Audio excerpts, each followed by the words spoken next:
Bismillahirrahmanirrahim. Rindu surga.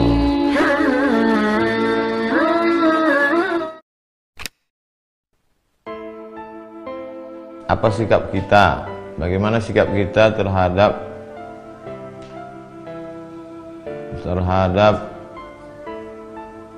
beberapa daerah yang mengosongkan masjid, tidak melaksanakan sholat Jumat dan sholat berjamaah? Apakah sebaiknya kita sholat ke masjid atau di rumah pada saat bencana, pada saat wabah?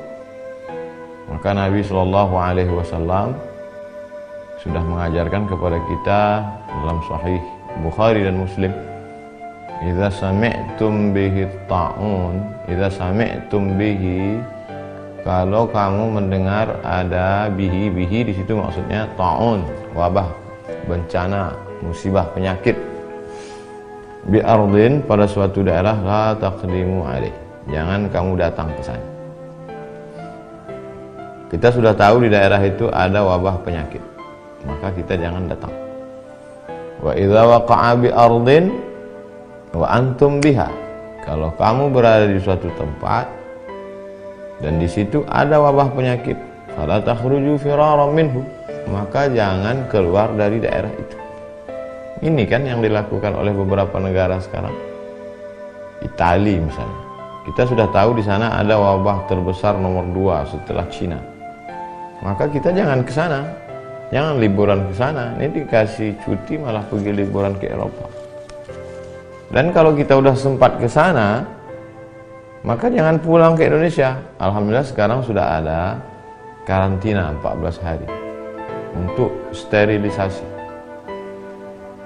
Kalau sudah bersih, dia steril, tidak ada membawa virus, baru dia boleh lagi berinteraksi sosial dengan masyarakat. Lalu ada sebagian orang mengatakan, untuk apa kita takut bencana? Kita kan takutnya kepada Allah Subhanahu wa taala.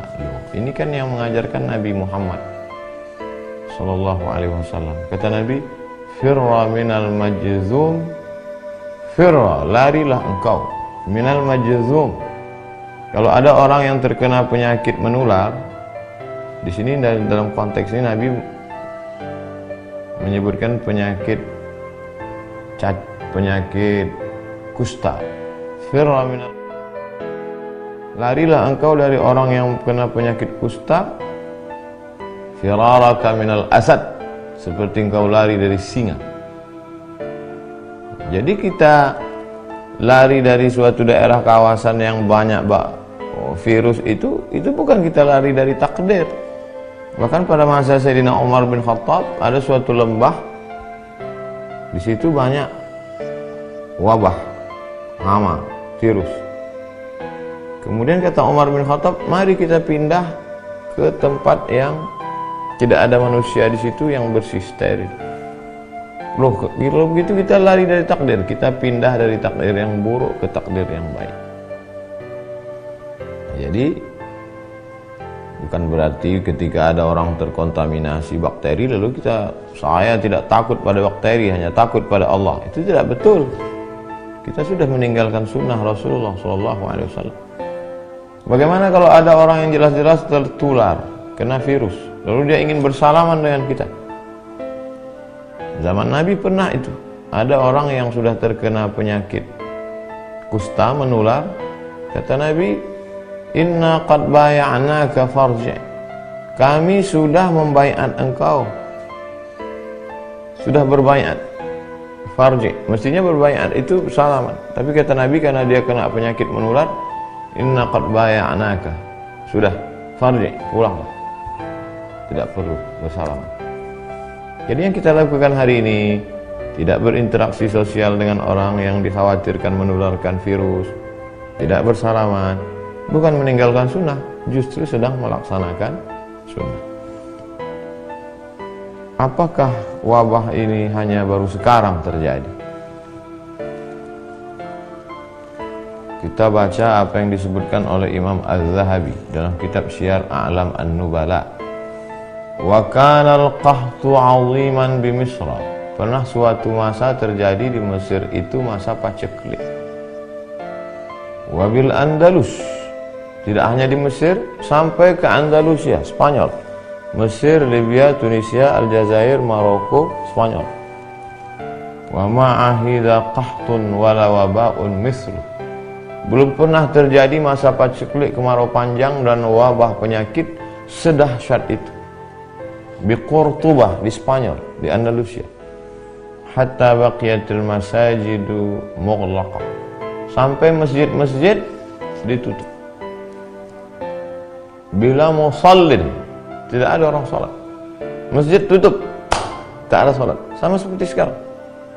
Wa summiya 'amul ju'il akbar, tahun itu disebut dengan tahun al-ju'il akbar, tahun kelaparan, wabah penyakit terdahsyat, terbesar dalam sejarah. Begitu kata Imam. Jadi jangan pernah kita merasa memang ini lagi takdir kita. 1820 pernah terjadi. Dulu ada namanya kolera, dulu pernah ada flu burung, dulu pernah ada medco. Dan ini takdir. Makanya di antara rukun iman, antu'mina billah wa malaikatihi wa kutubihi wa rusulihi wal yaumil akhir wa biqadri khairihi wa syarrihi. Oleh sebab itu bagaimana sikap kita? Ati'ullah, taat kepada Allah, wa ati'ur rasul, taat kepada Rasulullah SAW, wa ulil amri ulama. Majelis Ulama Indonesia sudah mengeluarkan tentang masalah sholat berjamaah, tentang masalah tidak berkerumun, dan saya pribadi tidak melaksanakan tabligh akbar untuk menjaga ini. Bahwa ada sebagian orang mengatakan risau, kenapa masjid ditutup, kenapa mall tidak, kenapa masjid ditutup, kenapa airport tidak, kenapa masjid ditutup, kenapa bioskop tidak. Itu tidak serta-merta lalu kita berkata kalau begitu masjid jangan ditutup. Jadi yang tepat itu bukan begitu. Tidak berkerumun di masjid, juga tidak berkerumun di mall. Jangan sampai ketika orang ditanya, kamu tidak sholat Jumat, saya takut nanti tersebar virus. Dia tidak sholat Jumat, dia tidak sholat berjamaah, tapi ke mall. Tapi orang asing yang tidak steril dibiarkan masuk. Ini tidak benar. Oleh sebab itu kita saling menjaga. Saya percaya kepada Majelis Ulama Indonesia dan khusus Mesir, karena saya alumni Al-Azhar, ikut Hay'atu Kibar Ulama Al-Azhar. Saya sebagai orang yang awam, tidak berilmu, ikut ulama-ulama guru-guru kami di Azhar yang sudah mengeluarkan keputusan pada tanggal 15 Maret 2020 tentang gugurnya sholat Jumat dan sholat fardu. Perlu kita pahami bahwa korban akibat virus corona di Mesir jauh di bawah Indonesia. Coba lihat pengumuman, paling tinggi di atas Cina, setelah itu Italia, setelah itu Iran. Kita Mesir jauh di bawah. Oleh sebab itu Mesir saja langkahnya begitu, apalagi kita. Wallahu a'lam bishawab.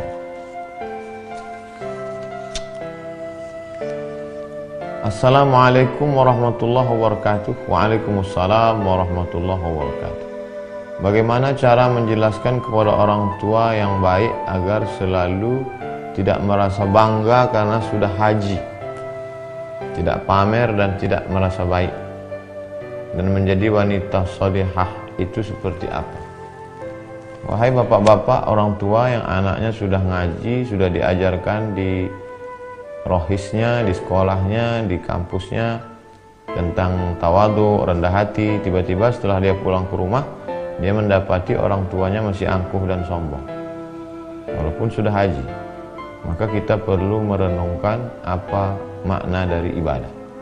Semua ibadah dalam Islam itu ada tujuannya. Salat, inna salata tanha anil fahsya wal munkar, salat mencegah dari keji dan munkar. Puasa, ya ayyuhalladzina amanu kutiba alaikumussyiyam kama kutiba alal ladzina min qablikum la'allakum tattaqun. Tujuan puasa takut.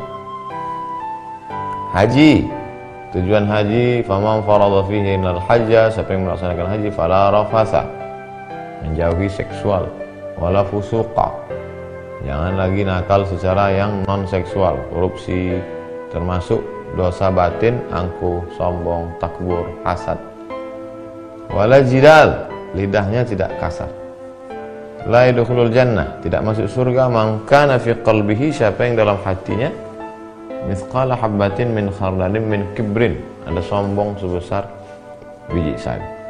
Mestinya orang yang pulang haji itu justru lebih rendah hati, karena inti dari haji al-hajju arafah.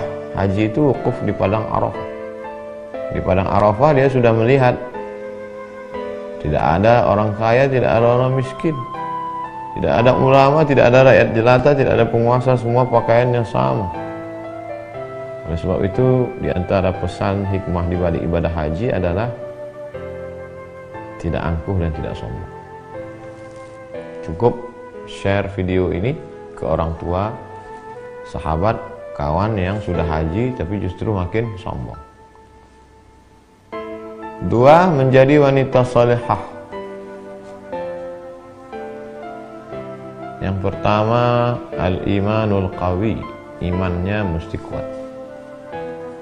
Yang kedua, al-iman al-aqidatul matinah, imannya kuat. Yang kedua, sahihul ibadah, ibadahnya mesti benar. Yang ketiga, al-akhlaqul karimah, berakhlakul karimah. Ada orang sopan, baik, lembut, tapi akidahnya menyimpang, tidak betul. Ada orang rajin ibadah, rajin sedekah, tapi lidahnya kasar, berarti akhlaknya kurang. Seorang baru dikatakan baik kalau cukup 3. Al-aqidatul matinah, akidahnya, tauhidnya benar, la ilaha illallah Muhammadur Rasulullah. Kemudian setelah itu al-ibadatus sahihah, sahihul ibadah, ibadahnya benar menurut tuntunan sunnah Rasulullah sallallahu alaihi wasallam. Yang ketiga, al-akhlaqul karimah, berakhlakul karimah. Berdosakah seorang ibu jika saat anak membangun rumah tapi uangnya dikorupsi oleh ibunya? Datang seorang melaporkan ayahnya kepada Nabi SAW. Ya Rasulullah, ayah saya mengambil harta saya. Kata Nabi, anta wa maluka li abik, engkau dan hartamu milik bapak. Jangankan engkau, jangankan hartamu, engkau, anta wa maluka li abik, engkau dan bapakmu, engkau dan dirimu milik bapak. Nabi sedang mengajarkan bakti seorang anak kepada orang tua. Tapi pun meskipun begitu, tentu ada batas kewajaran. Kira-kira yang wajar itu berapa? Kalau sampai di atas lebih dari kewajaran, tapi jangan gara-gara itu sampai seperti yang kita lihat di pengadilan. Seorang anak menuntut ibu hanya karena sebatang kayu yang dipotong. Nah, sebab itu tidak benar. Jadi dalam hal ini mesti dilihat batas kewajaran. Ibu mengambil uang untuk keperluan dia sehari-hari. Kira-kira batas yang normal, yang wajar itu berapa untuk kebutuhan seorang ibu? Makannya, pakaiannya, dia ambil, baik. Tapi lebih daripada itu, maka mesti diberitahu. Bukan anak yang beritahu, tapi ada orang lain yang ucapannya didengar oleh si ibu. Wallahu a'lam.